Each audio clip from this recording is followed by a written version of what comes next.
So welcome to Where in the World is Mount Sinai. On Motzei Shabbat, can everybody hear me okay? Nod your heads. Okay, on Motzei Shabbat, my friend Bob Kaiser told me that the U.S. Postal Service has found the address for Mount Sinai, but they only have the P.O. box, so we are still stuck having to find where it actually is. It's quite a challenge. We're going to be using this map quite a bit. And as you can see over here, this is the area, our area of interest, right over here. We don't want to see the entire world. This is the Mediterranean. This is what is called now the Red Sea, the Gulf of Suez, the Gulf of Eilat, the Gulf of Aqaba, whatever your politics are. And all the action is taking place on this tiny strip of land. So we're going to properly evaluate what are the choices of the various different places which are referred to as Mount Sinai, Har Sinai. We're going to look at several different items. We're going to look at where is the Edomite kingdom? That's going to be one. Where is a place called Kadesh Barnea? Where is the land of Midian, the Midianites? And where is Yam Suf? We're going to spend more time on where is Yam Suf, the Sea of Reeds. Where is it? Because that is critical. And finally, we're going to look at the different candidates for Har Sinai. All of these, of course, are somehow dependent on each other. We're going to be drawing on sources from the Tanakh, from the Bible. And we're going to be also drawing on geography and on some other people who have done a lot of research on this, because there's quite a tremendous amount of research has been done. But to start it off, I'm going to show a tiny little slideshow, which is going to retell the critical points that we need from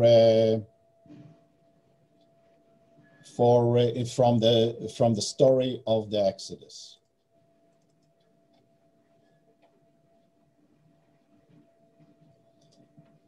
So Moshe, the prince of Egypt, from the house of Levi, kills an Egyptian and for abusing an Israelite. Moshe runs away to the land of Midian, and he's taken into the house of Yitro, and there's Moshe, and there's Tzipporah and her sisters, and he winds up marrying Tzipporah. One day, while shepherding his father-in-law's flock, he follows a stray sheep onto Mount Horeb. Here takes place the scene of the burning bush. Moshe is chosen by Hashem to be the leader who will extricate the Israelite tribes from their 210 or 430-year servitude, different Meforshim. We're not going to be focused on that. Hashem tells Moshe that after he delivers them from Egypt, they will come to this mountain on which appears in this bush, where the bush appears. Moshe then returns, and of course, as we know, Pharaoh is a little bit recalcitrant in permitting Bnei Israel to come out, and therefore they're struck with 10 plagues. Here's one kind of a depiction of the 10 plagues of the Plague of Locust. We're not going to go through all the plagues. They're not relevant to our story right now. And finally, they come across, and on the 14th of Nisan 9, the Bnei Israel are ordered for Pharaoh to leave Egypt. The year is about 1440 before Common Era, about 3,500 years ago. There are interpretations to this date, but we'll leave it at that. They do so in a great hurry. Some 603,000 men of military age, along with their wives and families, calculated to be at an approximate total of about 3 million souls. They travel day and night, being led by pillars of cloud and fire. After 3 days, Pharaoh has remorse. Okay, and he starts to chase them. because he decides that it was a mistake to let them go. So he comes after them with 500 chariots and other horsemen. According to Josephus Flavius, this army constituted of some 50 to 70,000 soldiers altogether. Hashem leads Bnei Israel in a direct path and tells Moshe to do a reverse turn to wind up at a place called Pi Hachirot. Pharaoh hears of this and thinks that Bnei Israel are lost, confused, and the desert has closed in on them. He leads his army forward, and as we know, they cross the sea, and Pharaoh decides, he catches up to them as they are about to cross Yam Suf in front of them, and the unthinkable happens. Moshe, with Hashem's help, splits the sea. Bnei Israel go down and come up on the other side. They have a large walls of water on their right and their left. So Pharaoh waits to what happens, sees whether the Bnei Israel are going to be engulfed in the water. They are not. So he says, charge. And after the Egyptian army charges into the waters come back over and destroy the army. According to both Rashi and the Talmud, this crossing took place on the 7th day of the Exodus. It's very critical to keep these numbers in for our discussion of finding Har Sinai.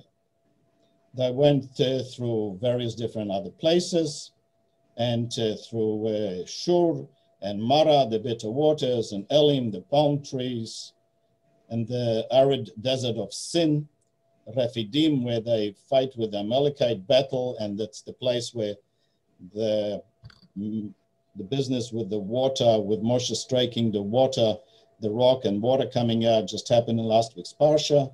They pass near Midian and are visited by Yitro, who brings along Moshe's family.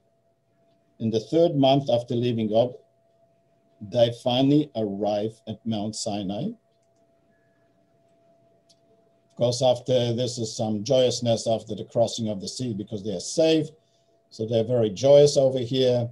And here we have the giving of the law.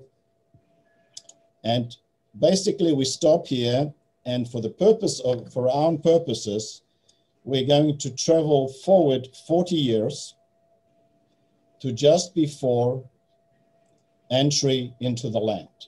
And we're going to focus on a place called Kadesh Barnea, okay? They arrive at Kadesh Barnea, need to cross the land of the Edomites.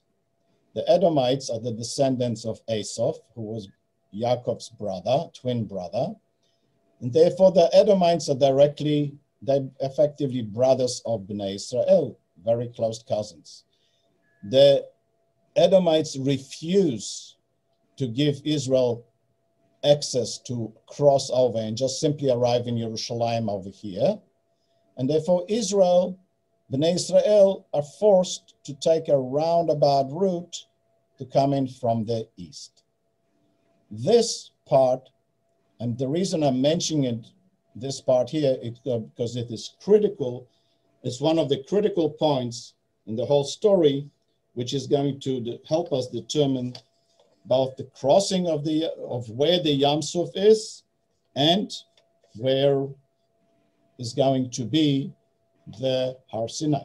Okay, so I think we're done with this little show here, and we can exit it.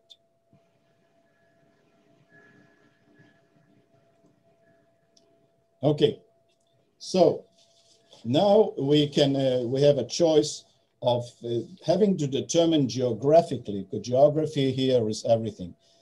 I've always learned when I study history that before you can understand anything in history, you have to understand the geography of the places that you're talking about. So we're going to look at what is the place where Midian is. So here, first of all, before I do that, I'm going to show you some distances of travel and some possibilities of the different places. So the One of the ways they could have traveled, if this is Eretz Goshen, the land of Goshen, it's right here near Egypt. It's a very rough outline of it. And one of the possibilities of traveling, the fastest way, would be to take this wonderful green line.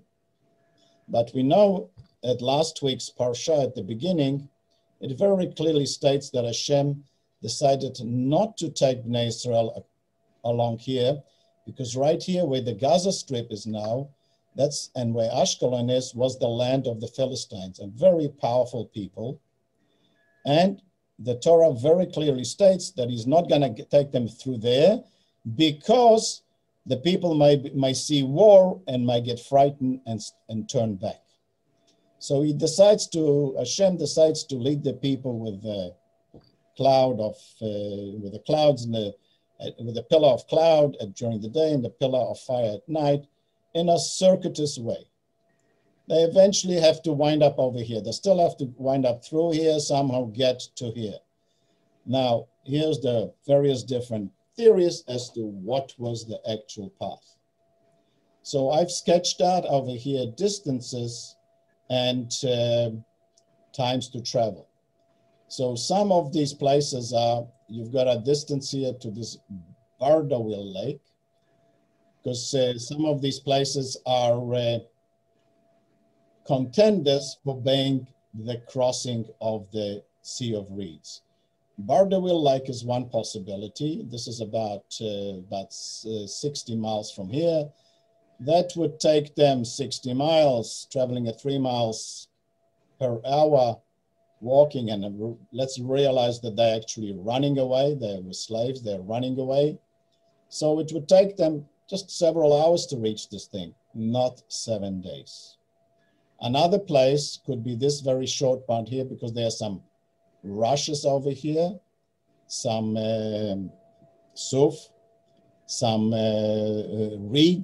reed-like stuff, but this is a mere 20 miles. They don't even properly exit Egypt for this area here to be considered the crossing of the Yam Suf. Another place would be coming down to here, which is also 80 miles approximately. And in this area here, going along this path here, once again, it wouldn't take them, people running away wouldn't take them 7 days to get here. There are only two places which can be contenders for the 7 days. One is this red line over here, okay? And the other one is the blue line over here. Now for this red line is basically doesn't put us anywhere in the middle of crossing the sea or anything like that. They definitely did not come down this path here, because it says that they exited Egypt by coming along this way here and crossing over here somewhere. They would continue to be in Egypt, but they wanted to leave Egypt as quickly as possible. So they had to leave Egypt in this direction, and we wind up somehow inside what is today called the Sinai Peninsula. So they could have gone down here and crossed it over here, but this is not 7 days walk. This is approximately 7 days walk, and we'll see later on whether this one here, which is Jebel Musa, the Mount of Moses, it's now called generally, or another place that they could have gone to is called Har Karkom, which is in the area of the Mitzpeh Ramon, of the big crater, which I'm sure some of you have visited on your trips to Israel. This is another one that's a possible one. And then there's the Jebel al-Lawaz, which is actually inside what is today Saudi Arabia. So these are the three main contenders that we're going to look at. The crossing of the sea, as we said, this one is not very likely. This one here is also ridiculously too close. Coming down here and crossing over here is also a little bit too close, unless somehow they went here, maybe doubled back and come around here and came to what is today known as Santa Catarina. And finally, we've got the possibility of the Red Sea, the Sea of Reeds actually being the Gulf of Aqaba or Gulf of Eilat, and this way bringing us to Jebel al-Lawaz, the Mount Sinai over here. Okay? There is very little argument as to where Midian is. Okay? So if we look at this area over here, this is Midian. We know that this is Midian. Midian is actually was one of Abraham's sons by Keturah, his other wife. And it says there very clearly that when Abraham gives the land of Israel, Canaan, to Isaac, he gives to his other kids, he gives them lands in the east. Now, also we know that the Midianites were also the ones who bought and sold Joseph. So, but they are related. They are directly related to us through Abraham, and we also know that he so very little argument. The only other place you could put Midian would be somewhere over here, but that really doesn't make sense. So Midian is somewhere around in this area. So that takes care of Midian. Now we have two possibilities of the land of Edom. Okay, so let's have a look. There's, okay, we need some here, right? Let me just see here. Okay.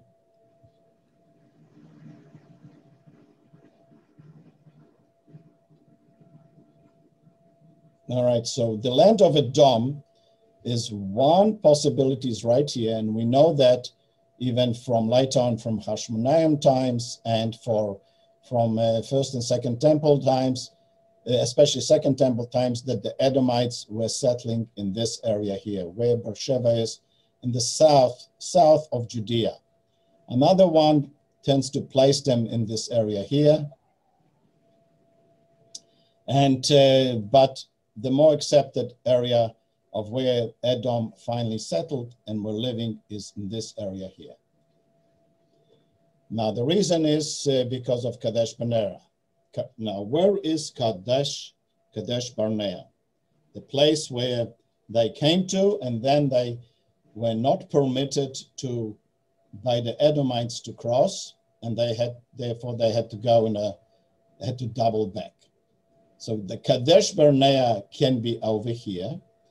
According to Josephus, Kadesh Barnea and today's Petra are one and the same place. That's according to Josephus. Most people do not agree with Josephus on this point that Kadesh Barnea was here, because then certain things really don't make sense, and we'll see that in a little bit when we get to discuss the actual travel. So now we have to look at the various different candidates for Yam Suf. As we said, this one over here is, okay, where are Yam Suf candidates? Okay, let's have a look here. So here we have Yam Suf candidates. There's one possibility is crossing over here. Another possibility is the crossing over here. Another possibility is the crossing over here. Another possibility is the crossing on Nuweiba Beach. And then we also discussed that area in the north, which is not really very acceptable, because as we said right at the beginning of this parsha, that we're not going to go by what was referred to in those days, the King's Highway. The King's Highway was a highway which led from Egypt up through Canaan, through the land of Canaan, Eretz Israel, and over to Babylon, going by the sort of a circuitous route to bypass this horrible desert. So we decided not to. So therefore, we are left with possibility over here, possibility over here, possibility over here. If we now look at some other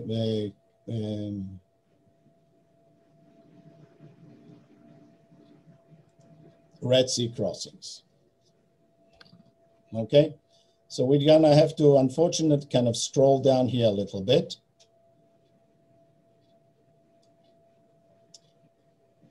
And what we're going to see down here is some amazing stuff. So this one here is what is called Nueba. I'm quite familiar with this guy here because I used to go diving there quite a bit. I'll show it to you here on the map. Nueba is right here. There was Dahab. Nueba is right there. There's Nueba. Okay.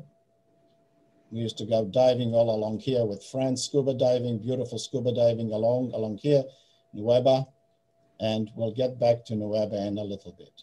So this is another possibility of crossing right over here. If we kind of go over here and try to look at some of these, this place, Nueba, let's see if we can, hold on. You guys are here. Okay, I've got to minimize you guys. But if I look at Nueba over here for a moment, okay, then we look at it in 3D over here, a little bit like this. Okay, let's stop it. This crossing over here is about 12 miles across. This area over here, the area that we're looking at here, is about between 12 and 15 square miles. It's quite a bit of land. So the big question, and here is this path that comes in. And if we, let's see if I can circle it. If we look at it from this side, you can see that it says over there that the desert was closing in on them. So you can see if they came down this path here and wound up over here at the Sea of Reeds, the desert would be closing in on them from all the sides. 12 to 15 square miles would give them approximately 100 square foot per person to stand in for the number of people that I had. You can do the calculations. I'm not gonna do the calculations with you on here. So to get 100 square feet is basically like 2 arms breadth, so 10 feet by 10 feet. If they stood close together and they had also the animals and their wagons with them, this is big enough to let them fit into this area here. Okay, so that's another possibility is right over there.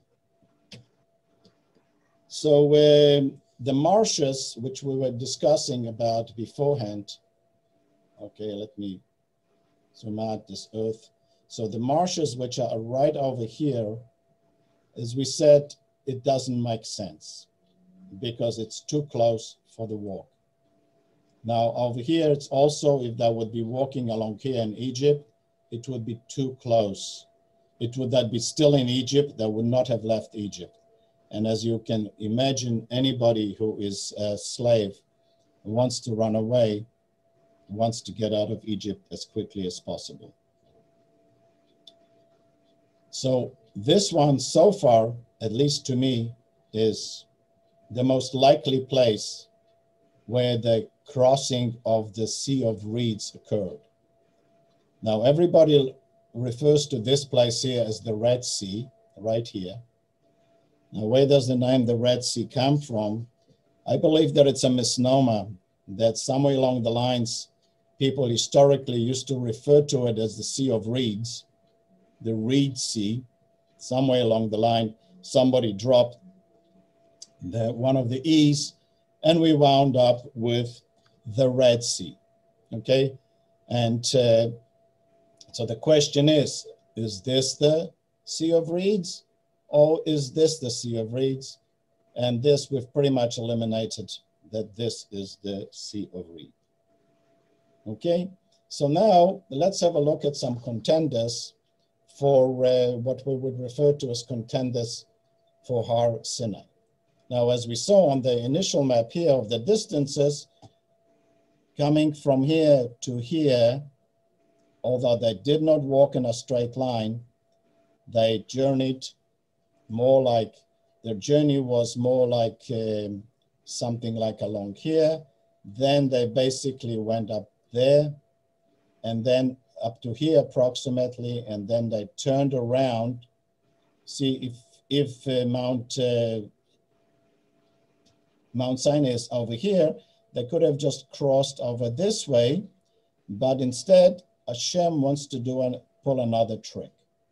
Hashem tells them when they get into this area here, of wherever this area, it could have been here, it tells them to double back. Hashem has another plot, and he states it very clearly. He wants to show he wants to defeat the Egyptians once more. Now, what he has managed to do in Egypt was to defeat the Egyptian rulers, to defeat the Egyptian management. What he hasn't to date done was he has not defeated the Egyptian army. The Egyptian army, as we know, is very well intact. They gather some 50 to 70 troops with 600 main chariots, and they give chase. And the reason they're giving chase is because there's this path that they're taking over here, and then they are doubling back. That could be here, it could be some over here. There's a doubling back that's taking place. Now, the doubling back, if this is the Sea of Reeds, then the doubling back would have to take place somewhere over here. Because it doesn't make sense that they came over here, did some shtick over here, did some doubling back around this way, going back to Egypt, and then saying, okay, we're gonna cross over here. It just doesn't make sense that they would be going back that way.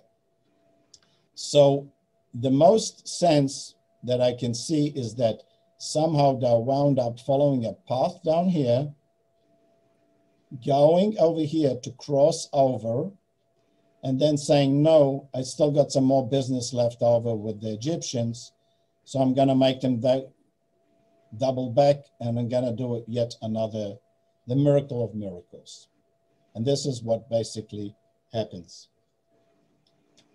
And if we look at I'd like to just take a look at some of the mountains to see what they look like. And let's have a look at the Mount Sinai.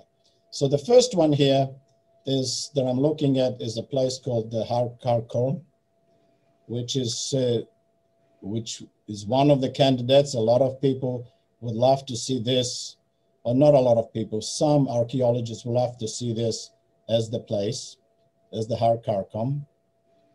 It's because they found some writings over here, and they found this rock here, which could maybe be considered as the rock from which the water came out, and they have various theories. The big problem with this area is, in fact, the fact that as to where it's located. And it's located simply too close to the entry to Israel, because then there would be in fact sitting here right now, there would be sitting in the land of the Edomites, which is right here. The Edomites were here, so that means that they wouldn't be in Midian, they'd be sitting here in the land of Edomites, which this place doesn't make sense. The other place that is a candidate for Mount Sinai would be what is referred to as Jabal Musa, which is this area over here, Mount Sinai. Now, I visited this place over here. I went to the top, and let's have a look if I think I've got a map here with Har Sinai. Here it is. We actually, when Linda was on her tour, and I was one of the counselors on that tour, we actually went to the top of this place. It's also in the area of Santa Catarina. there is a monastery, which is quite an interesting monastery if you ever get a chance to go there, because all the monks that unfortunately I don't have the pictures here, not really relevant, but the monks, when they die, they eventually separate their very different bones and put them into cages. And so you get to see a lot of skulls, a lot of hand bones, a lot of foot bones, except for one or two of the monks, which were very important monks, and they left their skeletons intact, put some clothing on them, and each one of them has their own cage, skeleton fully closed. So this one here, if you look at it from a map, there are certain areas which could contend for being able to, like this is in this area here, they could contend as being plains on which 3 million people could fit. If you can see over here, this is Santa Catarina, Mount Catherine, which is actually the same thing as Jabal Musa. So you've got an area over here where people could be standing. You've got an area over here that people could be standing, and they could be witnessing whatever was happening here. So this is not a bad contender for Jabal Musa. So finally, the other one that we can look at is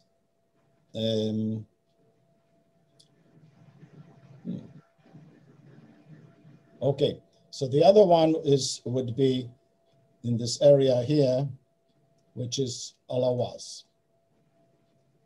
This is the one here. And again, over here, there are some areas like this area, Jabal al-Lawaz. There is an area here where 3 million people could stand and be witnessing here. And the whole thing that at the present moment, there's a lot of excavation that's taking place over there, but it's all very secret. The Saudis will not permit anybody to go there and to view it. So there are some, a bunch of excavators. Of course, the Bedouin in the area will tell you that this is definitely Har Sinai, but then I don't buy too much into Bedouin stories, because the Bedouins will also take you to 17 different holes in the Sinai Peninsula and tell you that they heard Korach shouting from below the earth that Moshe Rabbeinu was correct. So I take a lot of those stories with a pinch of salt. But once again, we've got these 3 different candidates. Okay, we've got to get back to the candidates. So we've got Har Karkom, we have Jabal Musa, which is Moses Mountain. And if you do go looking for Jabal Musa on Google, there are many Jabal Musas across the world, including in Morocco. A lot of places have decided to call some mountain Jabal Musa, Moshe Rabbeinu's mountain. I don't know why, but they're all over the place. But the Jabal Musa that we're speaking about is in fact in what is today the Sinai Peninsula in Egypt. And the final one is Jabal al-Lawaz, which is inside Saudi Arabia, what is now Saudi Arabia. So, so far so good. I would like to now show you something. 1 second, please.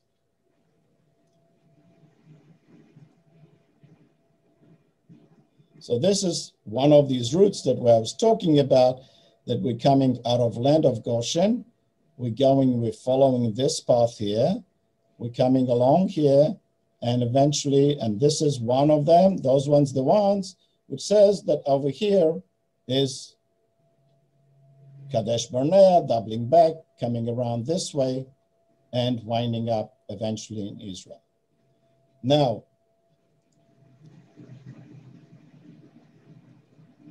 no, and that's not what I wanted to go to, nope.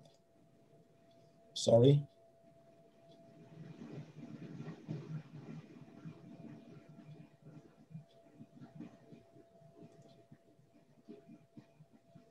All right, and we've been here.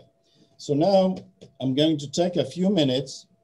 With your permission, I'm going to show you a video which of some pretty fantastic research that's been done.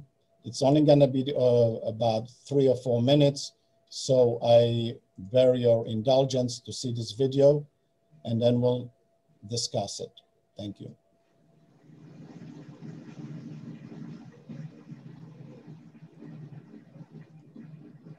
With regards to the Gulf War, Saddam Hussein had roughly 1,500 heavy tanks positioned on the border between Iraq and Saudi Arabia. And in order to conceal them, he buried them in sand, leaving only the gun turrets sticking out.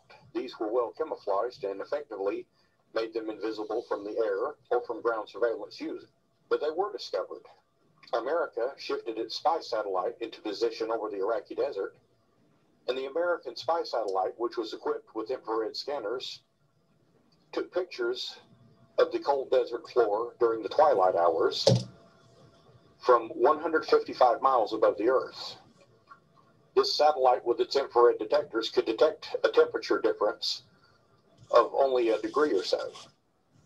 Now, the satellite was placed in position to take pictures of the buried tanks because the tanks would heat up during the daylight hours, and because they were mostly metal, they would hold on to the heat long after the sun had gone down and the rest of the desert began to cool during the night.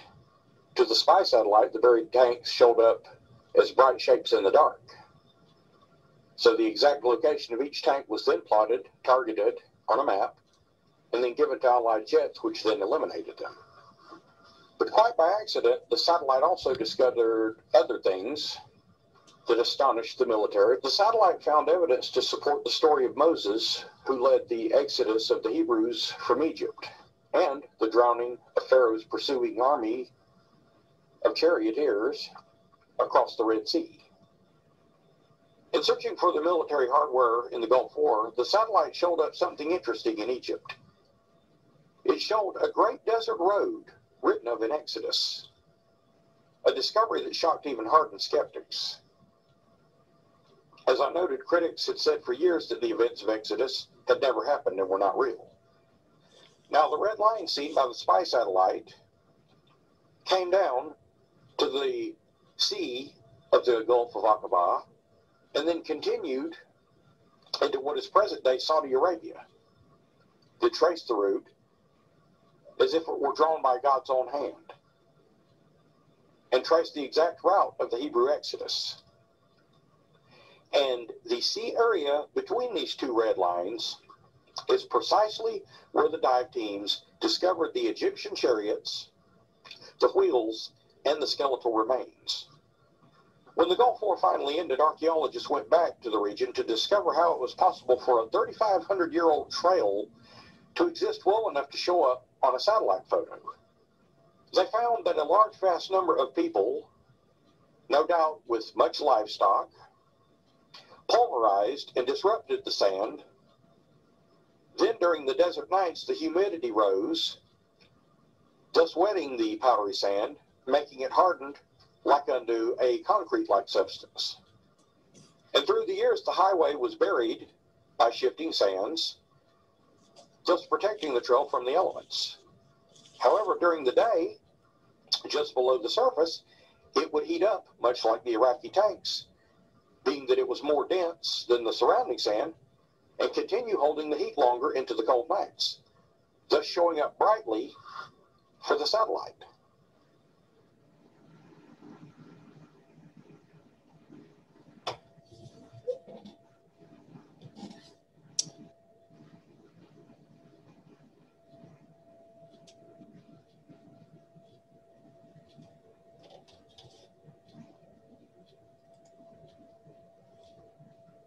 Okay, I think we've got a little bit too much here.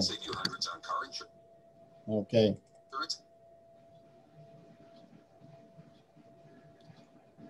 All right, so come on.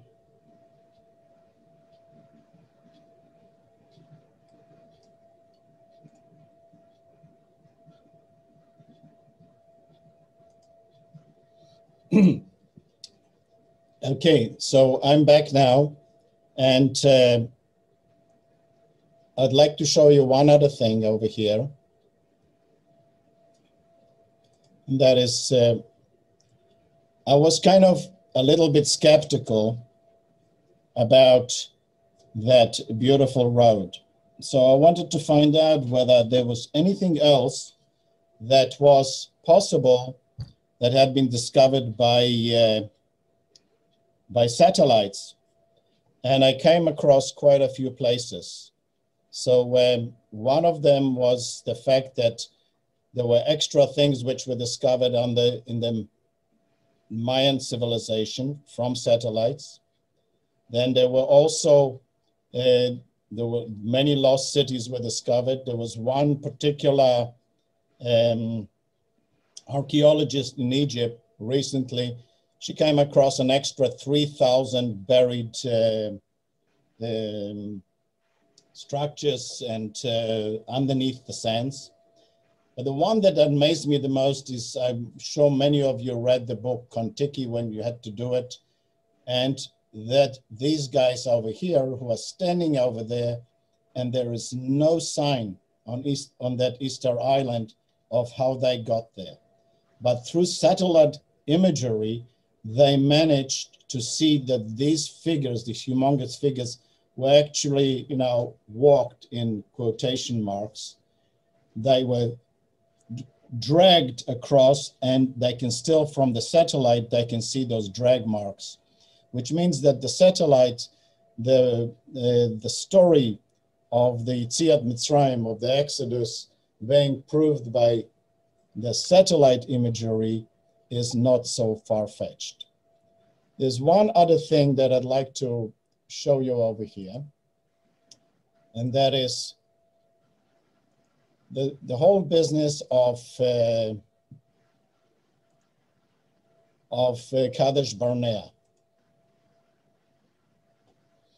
As we say here, there's Kadesh Barnea. Now, what happens over here in Kadesh Barnea when they finally, after 40 years of travel, they finally arrive at Kadesh Barnea? What happens over there? They are told they cannot enter. And then in a very famous pasuk, what happens after that? They turn, they go to a place called Arahor, where Aaron passes away and is buried. And then it very clearly states that they're gonna go around the land of Edom and cross in from the east, but they're gonna go via Yam Suf. They're gonna go by the Sea of Reeds. Now they are over here, they're about to cross. If this is the Sea of Reeds, what are they doing going back there? If this is the Sea of Reeds, are they gonna go back there? If this is the Sea of Reeds, they're gonna back there to go around here. However, if this here is the Sea of Reeds, if this is Yam Suf, makes all the sense that they double back, go across around here near the Sea of Reeds, move on around here, and ultimately enter through from the east, from Jordan, where Har Navo is, where Moshe passes away, and so on. So this Kadesh Barnea, the location of Kadesh Barnea, and the statement over there, which says that they're going back to Yam Suf, is, for me at least, the clincher that Yam Suf is in fact the Gulf of Aqaba, or the Gulf of Eilat, and therefore if the crossing took place over here at Nueba, then Har Sinai, Mount Sinai, is right over here, and we've been looking in the wrong places for everything. And if we go to find the remains of anything, the remains of the 3 million, we've got to be looking in this area here and not in this area here. I would like to thank one person, and that is Erwin Fredman, for turning me on to this video, because that's what stimulated me to go and do some further research into one of my favorite topics. And so I'd like to give thanks to Erwin Fredman. Okay, I think we can now, I'm going to stop sharing the screen, and we're going to return back to everybody. And I'll open up the microphones. And please, if you have a question, please raise your hand and we can take it from there. Thank you.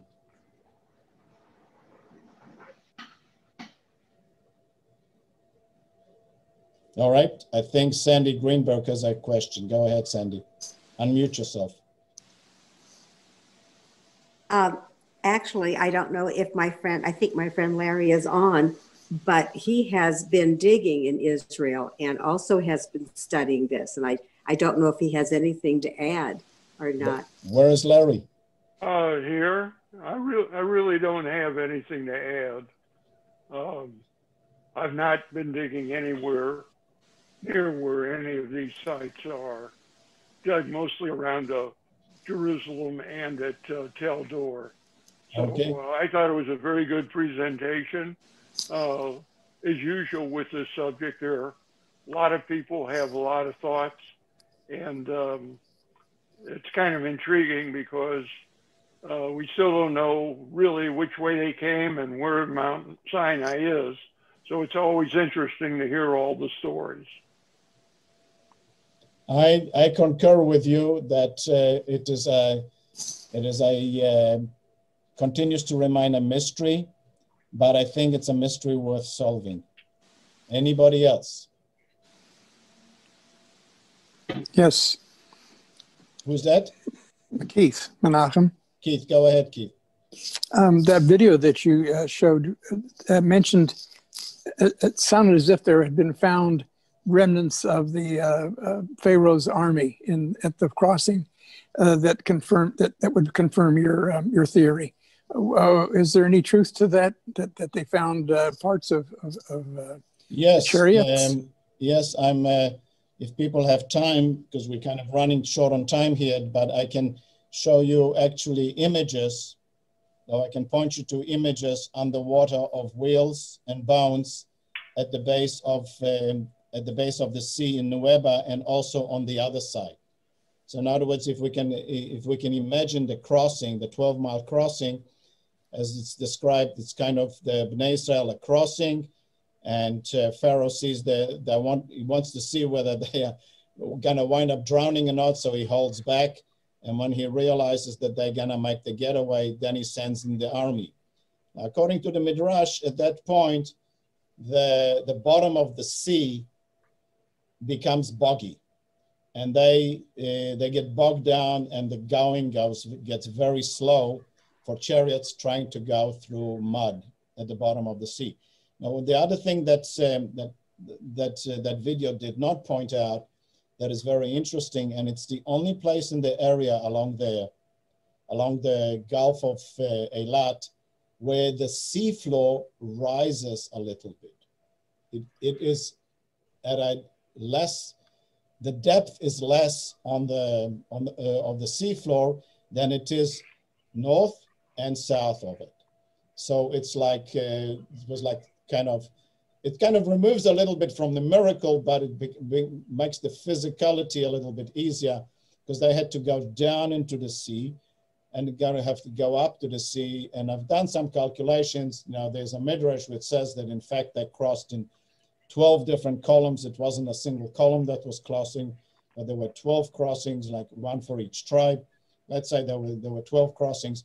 Calculate the number of people that are crossing and how long it would take to cross for 3 million people, 300,000, let's say, in each crossing, walking, let's say 20 abreast or something like that. It's definitely doable to all happen in one night. And you can do the calculations. But yes, there is evidence at the bottom of the sea, both some skeletons and chariot wheels. What the heck are chariot wheels doing in the middle of the sea on both sides? Okay, who is gonna drive their chariot across the Gulf of Aqaba? What are they doing there? Unless it was like a chariot wheel dumping ground for the Egyptians or somebody, or for the Nabateans. But outside of that, you have to answer the question: what are chariot wheels doing at the bottom of that sea? It's pretty strong evidence. Earl, you've got the floor. I think that's pretty strong. Yeah. I'm also having problems with the number of Hebrews and the distances. And this comes to mind. Missouri has approximately 6 million people. So when you're talking about 3 million people, you're talking about half of the population of the entire state of Missouri moving 25 miles a day under very, very difficult circumstances with everything else that they're bringing along with them. Can you help me a little bit with that concept? Yes. First of all, they are, well, I can do it from 2 points of view. I can invoke miracles and I can invoke physicality, okay? So let's start with physicality and then we can shift to miracles. The physicality is that they are not just walking. They are people who have been in slavery. In fact, the main part of the slavery lasted for 70 years. And they are people who are running away. They are not, so any discomfort that may be around will become secondary. And as we very well know from either, from the Shoah or whatever, when people were running off, they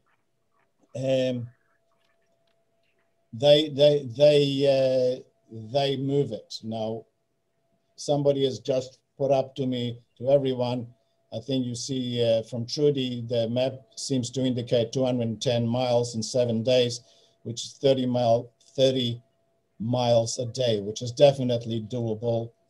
And definitely if you're moving quickly, but given the terrain is not exactly, it's not desert. You've got to understand the midbar in Hebrew, the word midbar in Hebrew has 2 meanings. One is desert and the other one is wilderness. And the wilderness is, there's a Hebrew word from which says lahadbir tzon, to take sheep for pasture. It's like pasture land. So in this case here, you don't have you're not talking about Sahara conditions. We're talking about a wilderness where people used to graze their sheep. So it's very walkable. People used to go there. People used to travel there. Caravans used to travel through there. We know very well that when the caravan traveled across that peninsula, when they went to Beri Yaakov, okay? And then they came back. So from a physical point of view, Earl, I do not really see a major problem. I would see a major problem if we would say they made it in 1 day, okay? But in 7 days, if you would start walking across the Sinai desert from Egypt, let's say from the Suez Canal to Israel, you must probably cover it in 11 days, that entire distance, or maybe less. It's not that far. It's not that hard. I traveled in there with, when we went there with Linda. This is back in the summer of 73, before the Yom Kippur War. And I traveled around there quite a bit. And it's, you're talking about people who are used to the rough life and their slaves which are running away. Miraculously, we know they had, if we look at the miracle side point of view, they had, the Midrash is very clear about this. They had the pillar of smoke, of cloud during the day, the pillar of fire during the night. They say that in fact they were walking. The Midrash says they were walking on a pillar on a surface which was flat, and they were not affected by snakes or any other kinds of. And that happens throughout, in fact, later on throughout the 40 years as well, and until such time as they start complaining, and then Hashem removes his protection and they get bitten by snakes. From the miraculous point of view, and then from the other side point of view, just from a physical point of view, you had my answer. Go ahead, Edmundo, you have another question? Go ahead. Yes, my question is that area where you said by Saudi Arabia, that you said that there's a lot of archaeological digs right now being done in secret. Has anything leaked out that has any veracity towards this point that might be the area? Yes. They found over there in this week's Parsha, I think you and I discussed, was one of the points we discussed in this week's Parsha, that there's an interesting, curious thing that happens in this week's Parsha. And that is that the people are complaining no water. So Hashem said, they are in Rephidim. And Hashem says to Moshe, go to Horeb and hit a rock over there in Horeb. It's quite a distance. So, and then they found a structure which could, there's enough rocks around, you could find that structure anyway, but they found it's there's a structure which could be a candidate for that rock to be hit. And there's like water flowing around it. It's a discussion of another one. Also, they found inside that mountain, they found a groove where Moshe Rabbeinu could have hidden as Hashem passes by him and he covers him over in a slit in the rock. So they're finding all these different motifs. Also, they found a rock on which they claim could be the candidate for where the golden calf was created and stood. So they're finding various different things. They're not releasing it. Hopefully, if we get to maybe to some peace with them, and maybe the price of oil goes skyrocketing down, invert skyrocketing, and they need tourism, they'll open it up because then they'll wind up having a lot of Jewish tourists and Christian tourists from around the world. But yes, they are finding some corroborating evidence. Is it final proof? It's tough. Go ahead. Anybody else? I have some comments, if I may. Hold on a second. I've got Sam Sutton, and then Dr. Volotsky. Go ahead, Sam. Very interesting presentation, Menachem. I have a question. The military video, if you use that as evidence, it seems clear that the crossing was in the Gulf of Aqaba. But is the evidence from that video conclusive or shed light if it was east or west of Aqaba, if it was by Santa Cana, Mount Moses, the monastery, or is it in Saudi Arabia? Is that video conclusive or supports both premises? No, it seems to support the premise of Saudi Arabia. Okay, thank you. Go ahead, Ram. Well, I would like to say a few points. If you move the map a little bit where your head is, so we can see behind your head, that's good. If you see the area of the bitter lakes, can you point to them? That's what there is the bitter lake, the big one and the small one, which is fairly close to Goshen. And then you see where Cairo is, and the distance between Cairo to the Bitter Lakes or to the Gulf of Suez, that area could have shallow bottom or shallow bottom of the sea or of the lakes, and some kind of high tide, low tide, and winds could change the position of the water. The distances between Goshen and Cairo, where the king was sitting most probably, makes more sense to me. The other point that I would like to make is that Sinai is not, it is a wilderness, but it's not easily passable. The Sinai Peninsula is very mountainous. And in order to pass the Sinai Peninsula, you have to go either through the King's Highway, what's called in the north, along the shore, or there are passes between the mountain ranges. But there are a lot of mountain ranges there that you cannot pass. So the most important thing is to think that the initial episode of crossing might have been along the Bitter Lakes, the small and the big Bitter Lake, and then they went down along the Gulf all the way where we think that Jabal Musa is. And then I still find it far-fetched, the issue of crossing where Nueva is. But I'll take it as it is. I would like to thank you very much for a wonderful presentation. It was a fantastic presentation, and I learned a lot from it. And I'm going to answer you, Ram. I couldn't disagree more. Simply, the Eretz Goshen and the Bitter Lakes are too close to each other. They are within hours' walk from Goshen, not from Cairo, from Goshen. Not Cairo, Goshen. Unfortunately, somehow this map has been here mirror imaged. I don't know why, but not from Cairo, from Eretz Goshen to the Bitter Lakes is a mere less than a day's walk. And they are moving it very quickly. Therefore, it does not contend. There's no way that anywhere here you are going to take 7 days to walk. Don't buy into it. I'd love to agree with you on this one, Ram, but I respectfully disagree. And let's leave it at that. You've got your opinion, I've got mine. Anybody else?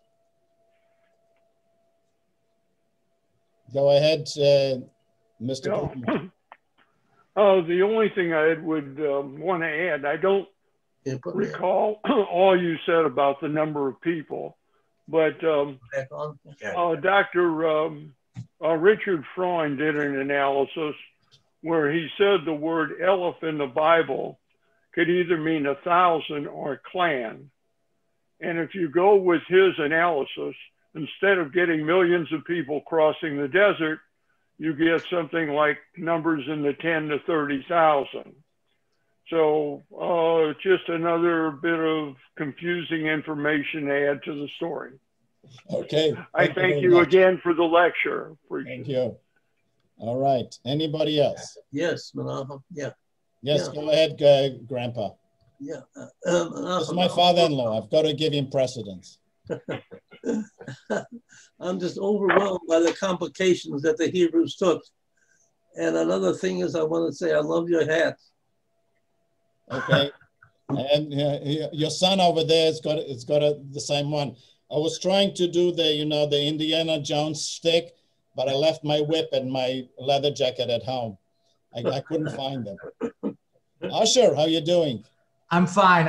I tuned in early and late. Unfortunately, I had a few phone calls in between. Usher is my cousin, full disclosure. I missed some key points.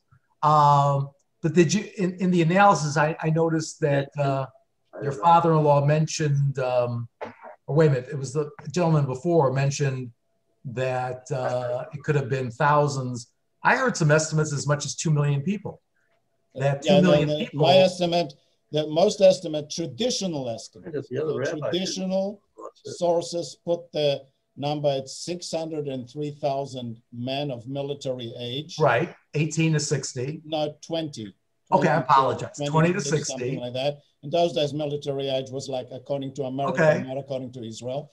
And if you multiply that by the number of women, by the number of children, and so on, the estimates are 3 million to 3.5 million. Oh, wow, even more. So right. I guess my question to you is, taking it all literally, wouldn't simply the size of the procession have slowed down their progress? Yes, and I think I addressed this question. I apologize if it was covered. No, it's okay. It's we're not talking about a Sunday walk in the park. Okay. We're talking about a group of slaves who are escaping, who are running away. They're running for their lives. They know quite correctly that they may be chased, that whoever they're running from, there's an interesting stele, I don't remember the name of the stele that was discovered, that talks about the Habiru exiting, running away from Egypt. They refer to those people as the Habiru, very close to the word Ivri. It's a stele, it's an Egyptian stele that was found in the land of Canaan, in the land of what was then, the area which was called Palestine, which is now Israel. And the stele definitely puts that time frame at about the same time, and they have these people escaping. It does not mention, the stele does not mention numbers. So is there some evidence for this have taken, some archaeological evidence? Yes. A lot of people have very often come along and says, well, you know, the magical thing that really happens is in Mount Sinai, the giving of the laws, which are for eternity, and which have basically defined the human civilization, both from a legal standpoint and from a moral standpoint and from a spiritual standpoint for thousands of years. So does it really matter? Do we really give a damn as to where Mount Sinai is? Okay. Oh, whether there was a Mount Sinai, or whether there was a crossing, or whether there was anything. So I've been attacked on that by several people saying, who gives a hoot? My answer to that is, before we get to that, before anybody asks that question, my answer to that is, do we give a hoot whether the Gettysburg Address took place? Do we give a hoot whether the Romans conquered the entire world, whether it's true or not, and gave us the way of administering ourselves, running bureaucracies? Do we give a hoot about whether how the Africans were captured in Africa, who they were captured by, how they were put on slave ships and then imported into America or taken to the Arab countries and sold as slaves? Do we give a hoot whether that's true or not? Do we give a hoot as to what happened just 2 weeks ago, whether it's true or not? My answer to that is, just because it's removed in time, in distance in time, doesn't diminish its importance and relevance to the way we live our lives. And where it actually took place, I think, is very important. Just as important as it's important to know where the Civil War, where the battles of the Civil War were fought, where the battles of across the Rhine against the Nazis, or the Battle of Stalingrad took place during World War II, or how the battles in Europe were fought during World War II. Just because it's removed several thousand years in time doesn't diminish its relevance. So yeah, I think those are important things, and I think the numbers are important. And whether it was, as Mr. Perlmutter said, whether Professor Freund is right and it's just tens of thousands, or whether it's millions, it does matter. And somewhere along the line, maybe we'll find out. You know, there was an interesting thing that I came across in last week in reading some stuff, and that is that we've got miracles, and we've got magic, and we've got laws. And this particular professor of law is trying to say that they are all the same. They're all made up of exactly the same stuff. In other words, it is all abracadabra and wave of a stick, or waving a wand. And in magic, it occurs. In law, the law comes into being. One moment you own the property, the next moment by banging the judge banging the table, the gavel, and saying this now belongs to him. Abracadabra, by the way, comes from Hebrew. Adabra, adaber kedabra. I will create according to with my words. So all of the stuff, miracles and laws and magic, it all can be coalesced, and it will be a nice, interesting discussion to develop at another time as to what is the difference, what makes one more valid than the other. But I think that going back to where this takes place, I think is critical, and it will be fantastic, because the nice thing about archaeology is the further we are removed in time from the event, the more we tend to know about the event. It's in fact a conflict, basically, because if you're close to the event, you see it, you witness it, it's right there. But it turns out as we move away further, we tend to get different dimensions. We tend to see it from a number of different angles and views, and we'll all go away here, hopefully more interesting in finding out just what happened. Thank you for your question, Asher. Anybody else? Well, one more thing. I think the Yetziat Mitzrayim is absolutely fundamental event in Judaism. It's the event that is most important in Judaism. And that's why it's so important for us to not only learn it during the parasha, but also during Pesach. And that's how a family, a large family, became a nation, and so forth. Today, identification of Midian location was very important because, as we talked at Shul at one time, most people don't know where Midian was or where Edomites were sitting. So it's not only names, it's reality, or it's geography. Now, the first discussion that you just had a couple of minutes ago, studying history is of crucial importance for us going forward. Unfortunately, there is not much energy put into studying history. And that's the most important point of our history. So that's what I have to say about what you say today. Thank you very much. Anybody else? Rachel, I see you moving your mouth. I don't hear you. I was going to say it was terrific. And what they said about history, it's so true. You know, what we don't know, we have to know. And when we learn about what was, we know what's going to happen now. I mean, you know, what was and what is now is a big line, but it's important. It was terrific. Thank you. Thank you. Anybody else? Yes, go ahead, Sandy.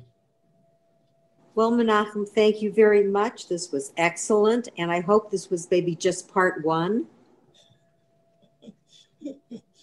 All right, the next part will be going diving at Nueva. I went there scuba diving quite a few times, and it's absolutely fantastic. There's nothing like what you've got to realize about the map. A lot of people don't realize it, is that the Dead Sea, and it kind of goes all the way up to Turkey. Starts from Turkey. It's the Great Rift Valley, which goes starting from Turkey, goes down through the Kinneret, goes down along the Jordan River, through the Dead Sea, goes further down through Eilat, goes into Africa, and winds up at the Victoria Falls eventually. It's one big split in the earth. Hopefully the split doesn't split. But it's the Great Rift Valley. And so a lot of things that are happening over there and that are very interesting geographically and both also just ecologically. It's just a beautiful area. I have not visited, I used to go diving there until 79 when Egypt took over the area. Then I just simply refused to go there. But until then, I used to spend quite a bit of time over there, diving along there. Keith, you're sideways. Anything else? All right, well, in that case, anybody else? Okay, then in that case, I thank you all very much for joining in. Thank you, Menachem. Hi, this is a follow-up to the session we had where in the world is Mount Sinai on the 31st of January 2021. And I recall that we very much discussed the crossing at Nueva as a likely spot of the crossing of the Yam Suf, the Sea of Reeds. And I told you at that point about various finds that were at the bottom of the sea over there. I did not show it to you at that time. I decided that most probably would be a good idea that you see it for yourself. So I'm going to share the screen now, and I'm going to show you what was there, what they found there. So this is from a place called True Discoveries, to reference where I get this from. And here is the spot in Nueva. Here is kind of the approach to that spot, or coming. It's a fairly wide area, and it gets very much wider. How many people could walk abreast over here is a good, can do some calculations, because I know some people at doubts whether through this pass a lot of people could come in the time allotted. Anyway, so as we go further along here is the crossing between Nueva and what is contended to be Balzafon. On the eastern side, this area here is about 12 miles across. This Gulf of Aqaba, Gulf of Eilat.